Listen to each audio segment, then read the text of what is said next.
silence of the night sky over Kashmir was broken on April 29, 2025. It wasn't by a sonic boom or a missile strike.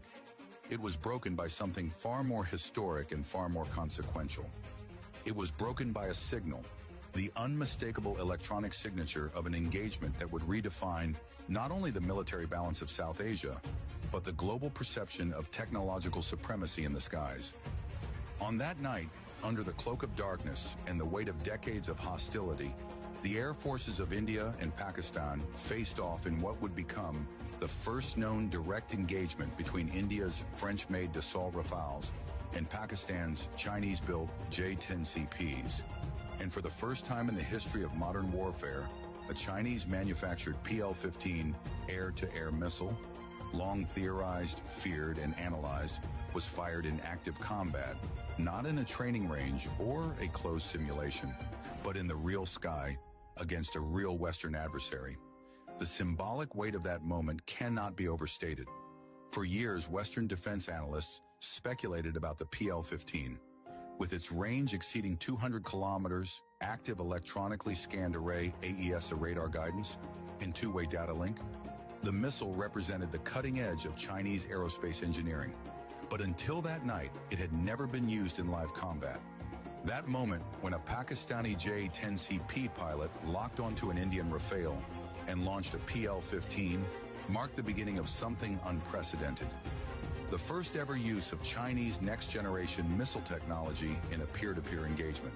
Not against insurgents or outdated aircraft, but against one of the most sophisticated Western fighters in operation. The PL-15 was no longer a rumor, no longer a theoretical threat on PowerPoint slides. It was now a weapon of war, and yet the world almost missed it. There was no bombastic announcement, no press conference, no smoking wreckage on the ground.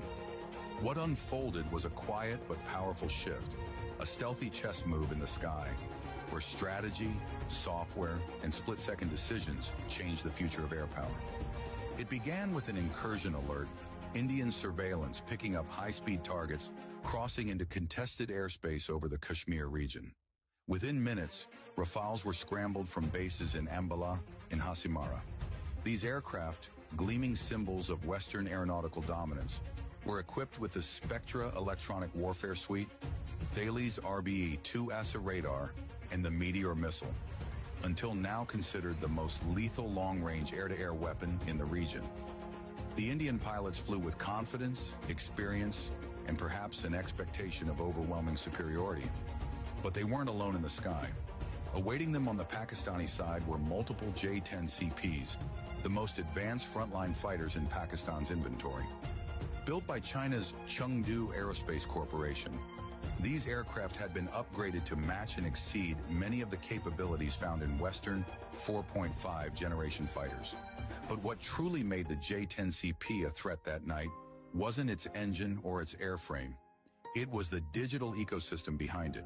Each jet was part of a live combat network, connected in real time to ground-based sensors, airborne early warning and control aircraft, and AI-assisted targeting algorithms. And unlike traditional combat formations, the J-10CPs were flying as part of an integrated swarm, each one feeding and receiving data from the others in milliseconds. From the moment the Rafales entered contested airspace, they were already being tracked by radar nodes located far beyond visual range. The J-10CPs began to maneuver in coordinated arcs, utilizing radar cross-section management and deceptive jamming pulses to obfuscate their locations. The Rafale's Spectra suite responded, trying to build a threat picture, but the clutter was overwhelming. Radar reflections bounced from false echoes. Infrared signatures faded and reappeared. Targets split and remerged. It was electronic ghosting at an unprecedented level. And at that moment, as one Rafale pilot attempted to establish a radar lock, the lock was lost. Then another. Then came the missile alert. The first PL-15 had been launched. That moment, a digital lock from beyond 150 kilometers, a launch command passed through an AI-vetted fire control system, and a sleek, ramjet-powered Chinese missile streaking through the upper atmosphere toward a French-built aircraft signified the crumbling of a long-standing assumption. That assumption being that no non-Western Air Force could successfully use its indigenous weapon systems in real combat to challenge a frontline NATO standard fighter. The PL-15's guidance system, built on AESA radar, similar in class to Western systems, but tuned to operate in heavily jammed conditions, allowed it to maintain lock even under Spectra's defensive scrambling. For the first time, the French-Indian fusion of stealth, jamming, and sensor resilience faced a missile with equivalent, or possibly superior, electronic resistance. The Indian Rafale, evading at full throttle and deploying countermeasures, managed to break radar lock at the final moment, but not without consequence. The engagement disrupted the formation. Communications went dark.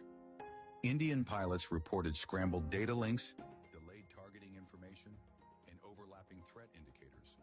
One pilot later recounted feeling like they were flying inside a maze of mirrors, never sure if what they saw was real or a decoy.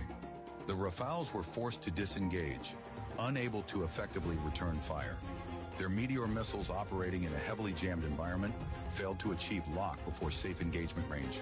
For the Indian Air Force, this wasn't just a tactical retreat. It was a strategic alarm bell, a wake-up call that their most advanced fighters could be challenged and even outmaneuvered by a digital combat system developed in China and operated by their regional rival. For Pakistan, this was more than a symbolic victory.